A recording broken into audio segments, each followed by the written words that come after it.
কাছে খুব দামি। ভাই আমার, বন্ধু আমার, জাহান্নামের আগুন এত মারাত্মক আগুন, যে আগুনকে হাজার হাজার বছর ধরে দাও দাও করে জ্বালানো হয়েছিল বন্ধু। ওই আগুনকে কি বন্ধু রে কোন পানি দিয়ে নিভানো যাবে? জাহান্নামের আগুনকে কোন পানি দিয়ে নিভানো যাবে? হ্যাঁ না বলবেন, যাবে? যাবে না। কোন পানি দিয়ে জাহান্নামের আগুন আপনি নিভাতে পারবেন না। 1 মিনিট বলছি আপনাকে। এটা গ্রামের নাম কি ভাইয়া? ভূতনি নাকি? চণ্ডীপুর, উত্তর চণ্ডীপুর। দক্ষিণ টলায় যদি কোন হাজি সাহেবের বাড়িতে আগুন লেগে যায়, তবে আমরা কি করবো? চিৎকার দিতে শুরু করবো সব। হাজি আব্দুর রহমান সাহেবের বাড়িতে আগুন লেগে গেছে, যে যেখানে আছো তাড়াতাড়ি করে সব এসো। আমরা বলবো কি বলবো না? বন্ধুগণ, যখনই আমরা শুনবো সব দৌড়াতে শুরু করবো। কেউ এবার চালাকি করে কি করবে? যদি বাড়ির আশেপাশে কত যদি মোটর থাকে, তাহলে সঙ্গে সঙ্গে মোটরটাকে চালু করে দেবে। কেউ পাম্পার সেট মেশিনকে চালু করে দিয়ে পাইপ দিয়ে জল দিয়ে সে আগুনকে কিভাবে নিভাবে না। বন্ধুগণ, কেউ হাতে ডোল নিয়ে বালতি নিয়ে যেই যার জামাকে আসবে সঙ্গে সঙ্গে নিয়ে যাবে আর আগুনটাকে তাড়াতাড়ি করে নিভাবে। বন্ধুগণ, কিন্তু আপনি হাজি আব্দুর রহমানের বাড়ির আগুনকে আমি আপনি নিভিয়ে দিলাম, কিন্তু আপনি যে মামা ছেড়ে ছেড়ে জাহান্নামের আগুনকে জ্বালিয়ে রেখে দিয়েছে, ওই আগুন কি সমাজের লোক নিভাবে? দেশবাসী যে নিভাতে পারবে? পুরো পশ্চিমবঙ্গের মানুষ যদি একত্রিত হয়ে যায়, তবে ওই জাহান্নামের আগুনকে কেউ নিভাতে পারবে না। সারা পৃথিবীর মানুষ যদি শত চেষ্টা করে, তবে জাহান্নামের অগ্নিকুণ্ডকে নিভাতে পারবে? পারবে বলুন? পারবে না। তবে বন্ধু বলবেন, মাওলানা জাহান্নামের আগুনকে নিভাতে গেলে কোন পানির দরকার? আল্লাহ রাব্বুল আলামিন বলছেন, বান্দারে, জাহান্নামের আগুনকে তুমি যদি নিভাতে চাও, তবে তোমাকে চোখের পানি ফেলে নিজের পাপরাশিকে মোচন করিয়ে নিতে গেলে আমি আল্লাহ তোমার জন্য জাহান্নামের আগুনকে আমি তোমার জন্য হারাম করে দিলাম। বলুন আলহামদুলিল্লাহ। তবে একটা ফোঁটা চোখের পানির দাম কত বন্ধু? আল্লাহর নবী বিশ্ব নবী বলছেন, তুমরি মিন খাশিয়াতিল্লাহ, আল্লাহর ভয়ে যেই বান্দাটার চোখ দিয়ে এক ফোঁটা পানি নির্গত হবে, সেই পানিটার দাম আল্লাহর কাছে খুব। সাহাবারা জিজ্ঞাসা করলেন, ইয়া রাসূলুল্লাহ, একটা ফোঁটা চোখের পানি এত ক্ষমতা?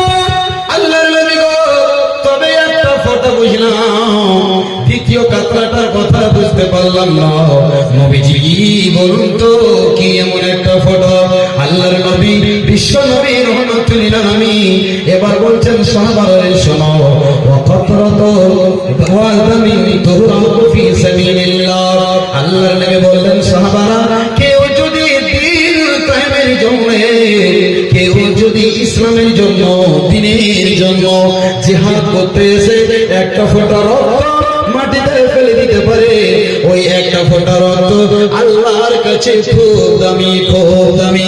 কেননা যারা দ্বীনকে বাঁচানোর জন্য জিহাদ করতে গিয়ে যারা রক্ত দিয়েছে, যারা আল্লাহর ভয়ে চোখের পানি ফেলেছে, কিয়ামতের মাঠে ওই সমস্ত শুহাদা বোনেরা কবর থেকে যেদিন উঠবে, যেদিন কিয়ামত হবে বন্ধু, তত্তর করে তাজা রক্তগুলো যেন মাটিতে ঝরবে আর তারা বলবে, আল্লাহকে ডাকবে, আল্লাহ রাব্বুল আলামিন, আমরা হাজির হয়েছি, আল্লাহ রাব্বুল আলামিন আমরা তৈরি হয়েছি বন্ধুগণ। আর তাদের শরীর থেকে যেন সুগন্ধ ছুটবে, আতরের মতো সেট হবে বন্ধু। তবে আল্লাহকে স্মরণ করে নিজের জীবনের পাপ রাশিকে মনে করে বন্ধু, জীবনে একটা ফোঁটা না হলেও একদিন না একদিন আপনি সুযোগ বের করুন। আল্লাহ রাব্বুল আলামিন জীবনে বহু পাপ করেছি, আল্লাহ রাব্বুল আলামিন গো আর দুষ্টামি করব না, আর ব্যভিচার করব না, আল্লাহর জিনা করব না, আল্লাহর সুদের টাকা খাবো না, রাব্বুল আলামিন গো রাহাজানি চিন্তাই করব না, মারপিট করব না, অন্যায় করব না, মা বাপকে ভালো নজরে দেখছিলাম না, রব্বুল আলামিন সমস্ত জিনিসগুলোকে ছেড়ে দেব। রব্বুল আলামিন গো, আমার জীবনের সমস্ত পাপকে মাফ করে দাও। আমার আল্লাহ বলেছেন, বান্দারে আমার দরবারে এসো, একবার তুই আমার দরবারে এসে দেখ আমি আল্লাহ তোকে ক্ষমা করি কি করি না। একবার আমার কাছে এসো, আমি তোমাকে মাফ করি কি করি না।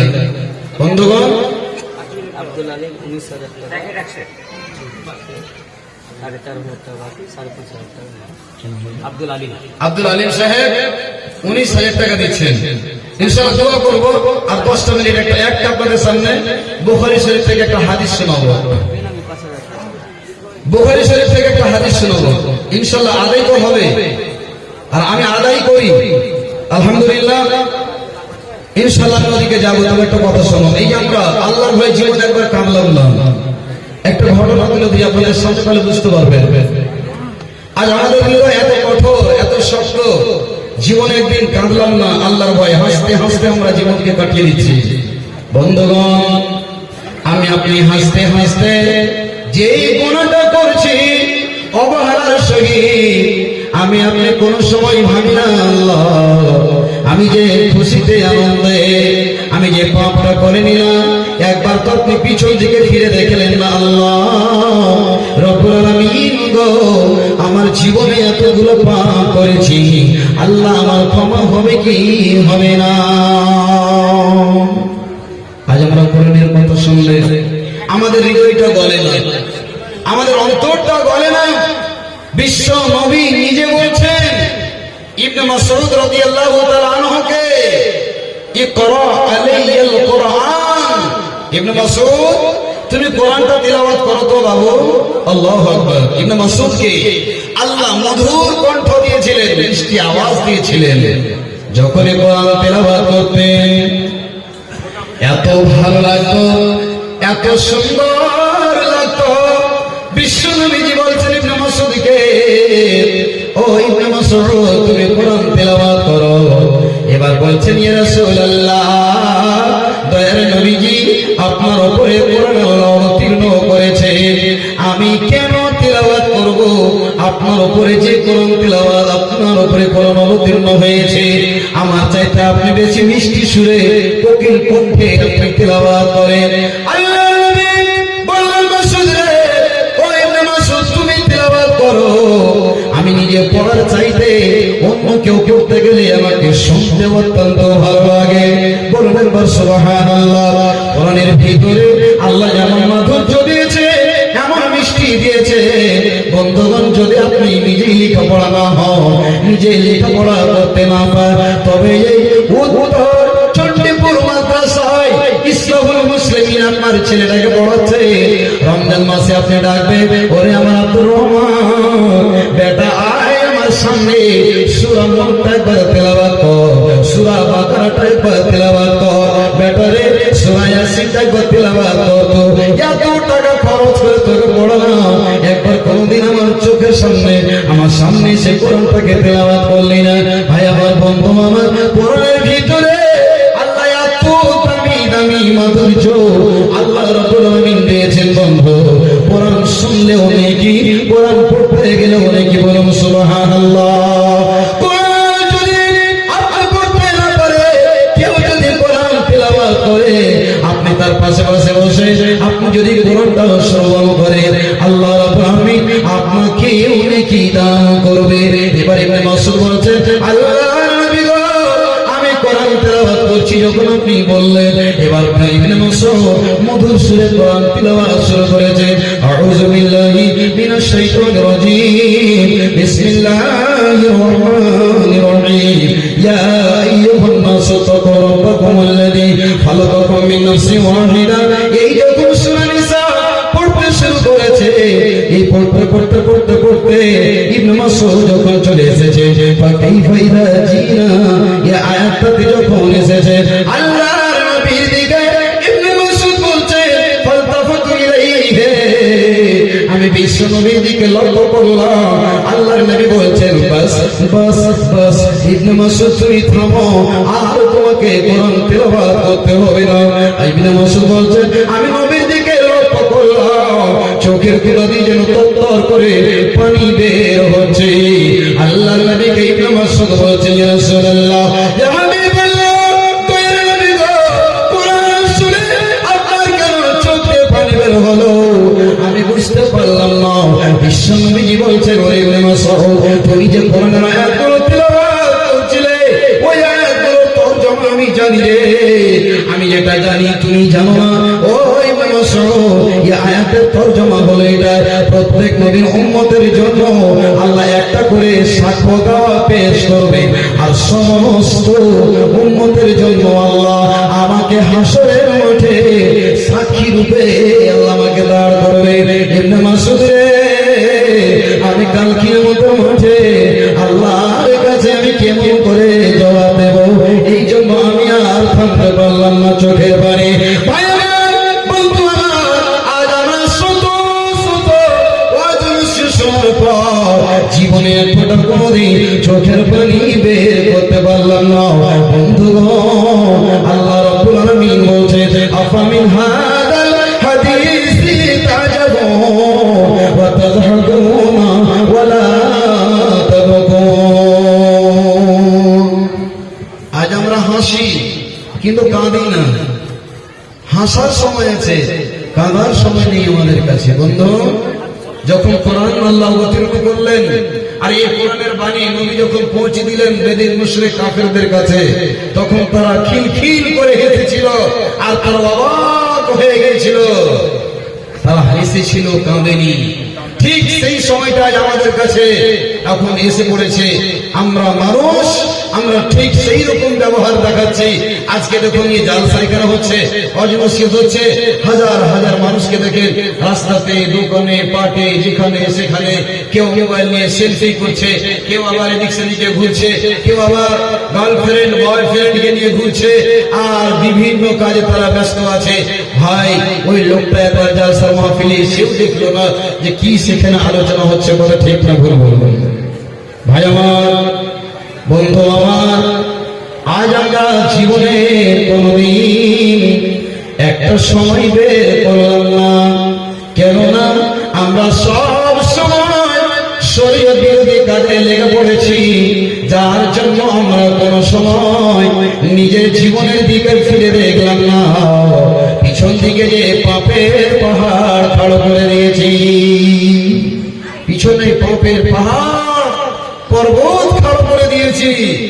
একবারও তো চিন্তা করলাম না, একবার অনুশোচনা হলো না যে আমরা কি দশা হবে। বন্ধুগণ, আর একটা বুখারী শরীফের হাদিস আপনাদের সামনে তুলে ধরি। সাহাবারা, নবীরা, যতগুলো নবী এসেছিলেন, বিশেষ করে আমার নবী বিশ্ব নবী রহমাতুল লিল আলামিন জনাবে মুহাম্মদ রাসূলুল্লাহ, বলুন সাল্লাল্লাহু আলাইহি ওয়াসাল্লাম, যেই নবীকে আমার আল্লাহ বলেছিলেন, নবী হে, তোমার জীবনের ইহকাল, তোমার আগের পিছের সমস্ত সাগীরা কাবীরা, জাহিরা বাতিনা, জানা বাজানা সমস্ত গুনাহকে আমি আল্লাহ তোমার আমি মাফ করে দিয়েছি, ক্ষমা করে দিয়েছি। বন্ধুগণ, অথচ নবীজি একদিনে 100 বার করে আল্লাহর কাছে ক্ষমা চাইতেন, তওবা করতেন আল্লাহ রাব্বুল আলামিনের নামে। বন্ধু আমার, নবীজির চোখ থেকে কোনো সময় পানি শুকিয়ে যেত না। সাহাবারা সব সময় কবরের ভয়ে ভারাক্রান্ত, চিন্তিত হয়ে থাকবে। কেন এই কথাটা বললাম? ভাই আমার, বিশ্ব নবীজি যেদিন হজ্জাতুল বিদায়ের হজ থেকে নবী যেদিন বাড়ি ফিরছেন, নবীর শরীরে জ্বর আসলো। নবীর শরীরে দিন দিন যেন শরীর যেন খারাপ হতে শুরু করলো। বন্ধুগণ, 1, 2, 3, 4, 5 দিন যেদিন হবে, সেদিন নবীজি বলছেন, ও সমস্ত বিবিরাকে ডাকছেন। ডাকার পরে বলছেন, বিবিরা রে, আমার দিন দিন শরীর ক্লান্ত হয়ে গেল, আমার শরীর যেন শান্তি দিচ্ছে না। তোমরা বলো তো, আগামীকাল আমি কোথায় থাকবো? নবীজি জীবনের শেষে সকল স্ত্রীদেরকে ডেকে বলছে, আগামীকালকে আমি কোথায় থাকবো? আইনা আনা দাদা, আমি আগামীকাল কোথায় থাকবো? তার মানে বুঝছে, আল্লাহর নবীর মনটা চাইছে যে আমি আয়েশার বাড়িতে আমি থাকবো। মন চাইছে কিন্তু প্রকাশ্য বলতে পারছেন না, তাদের কাছ থেকে পরামর্শ বা রায়টা চাইছেন যেন আমি আল্লাহর কাছে কাঠ গড়াতে যেন আমাকে জবাব দিতে না হয়। স্ত্রীরা যদি আমাকে বলে ইজাজত দেয়, পারমিশন দেয়, তাহলে আমি থাকবো আয়েশার বাড়িতে। সকল স্ত্রীরা বললেন আল্লাহ রাসূল রাহমাতুল্লিল আলামিন আপনি আয়েশার বাড়িতে থাকবেন। বন্ধুগণ, আল্লাহর নবী শরীরে এত জ্বর, এত জ্বর, এত জ্বর, মাথায় কাপড় বাঁধানো আছে, পাগড়ি বাঁধানো আছে।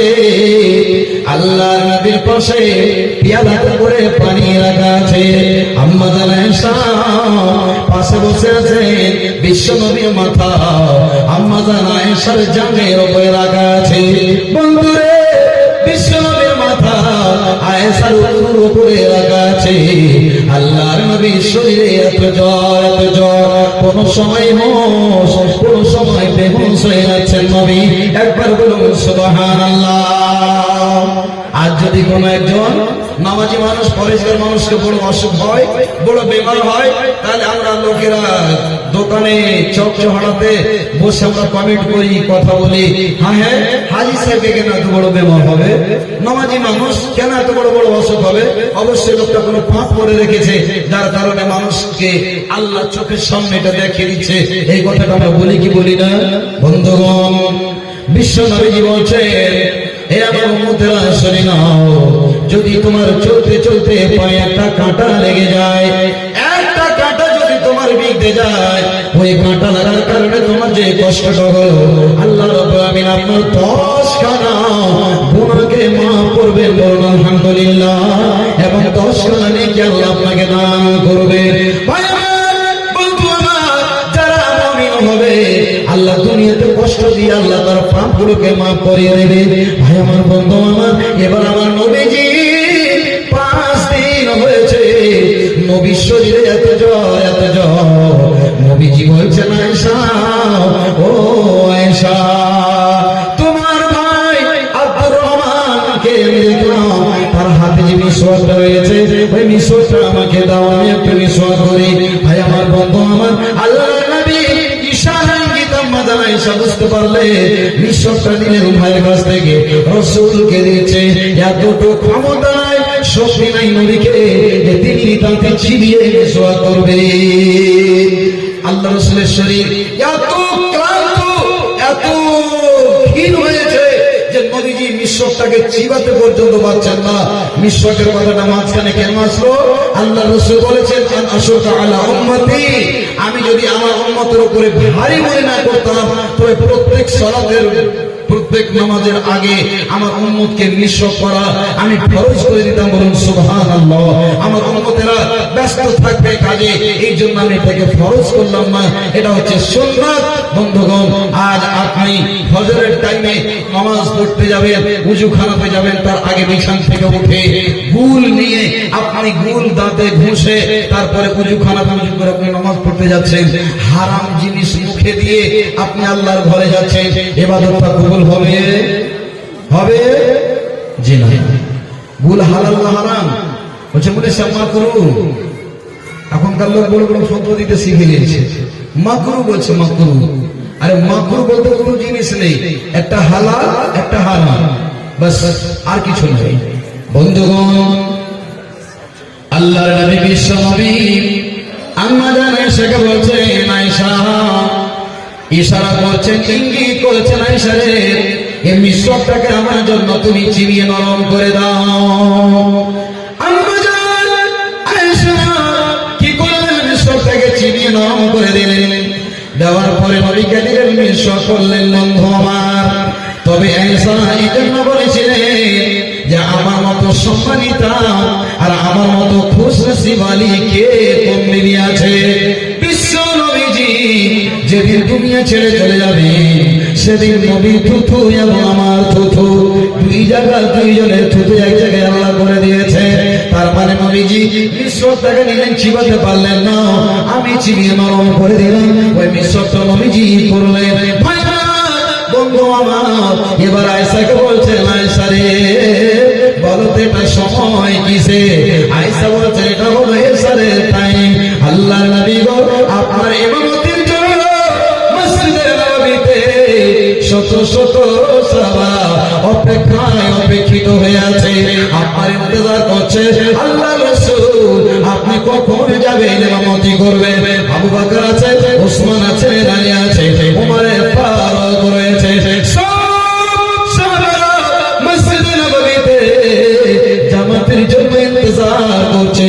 বিশ্বনবী কখন আসবে, ইমামতি করবে, আমরা মুক্তাদি হয়ে নামাজ পড়বো। আল্লাহর নবী চাইছেন, চেষ্টা করছেন, কিন্তু ক্ষমতা হয় না, শক্তি হয় না যে মসজিদে নববীর দিকে আল্লাহর নবী হেঁটে যাও।